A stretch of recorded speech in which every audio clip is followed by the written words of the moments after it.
maganda, makinis, at nakilala sa kanyang petite but oh so sexy body. Sino nga ba ang kapusong ito na sumikat noong early 2000? Good morning mga kapuso! Tama ang hula ninyo. It's me, Maui Taylor. Napaka-inconsiderate naman niya. Pagkaraan ng ilang taon, naging miyembro siya ng isang sexy girl group. Ngayon, 35 years old na si Maui at nanay sa dalawang chikiting.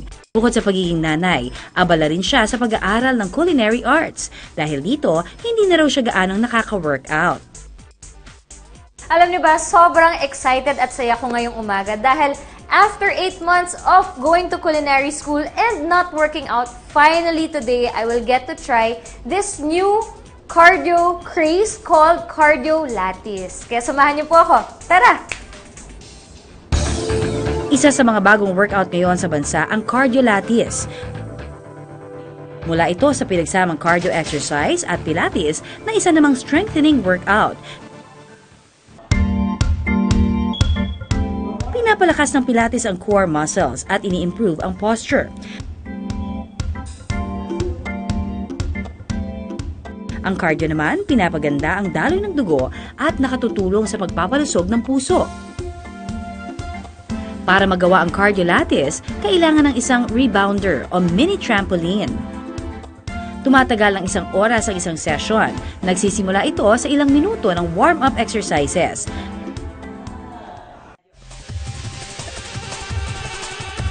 Parang mafe-feel mo na nagsa-stretch yung spine mo. Yes.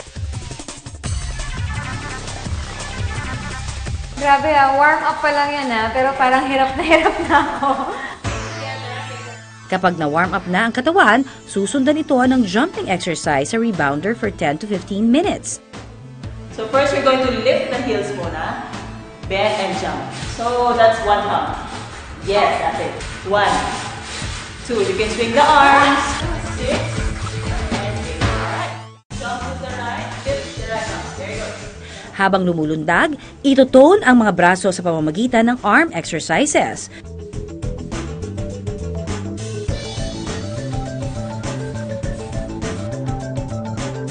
Susundan naman ito ng ab workout.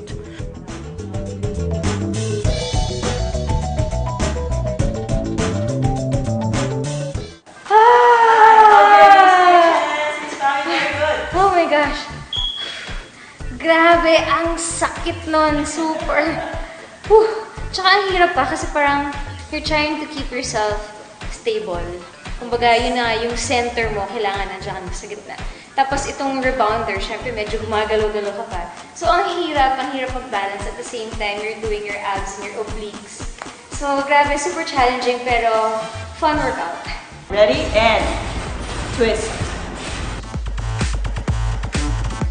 Pagkatapos nito, lulundag ulit for another 10 to 15 minutes.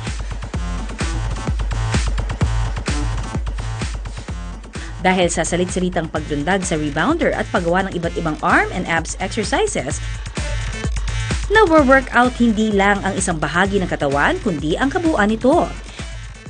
Alright, now Miss Maui, we're going to do planks. Okay. The more we activate the hip abdominals. Alright? Okay. After planking, tatapusin naman ang workout with one last jumping exercise. Grabe, thank you so much. Sobrang na-enjoy ko itong workout na to. It's my first time actually to do Pilates and I really enjoyed, especially with all that cardio, stretching, toning ng muscles. Kakaibang experience siya for me. So I will definitely do this again and I'll come back for classes. Thank you so much! Sa Cardio Lattice, makakakuha ng total body workout na hindi lang fat burning, core strengthening pa. Isang bagong workout para sa mga taong gustong maging fit and sexy just like Maui.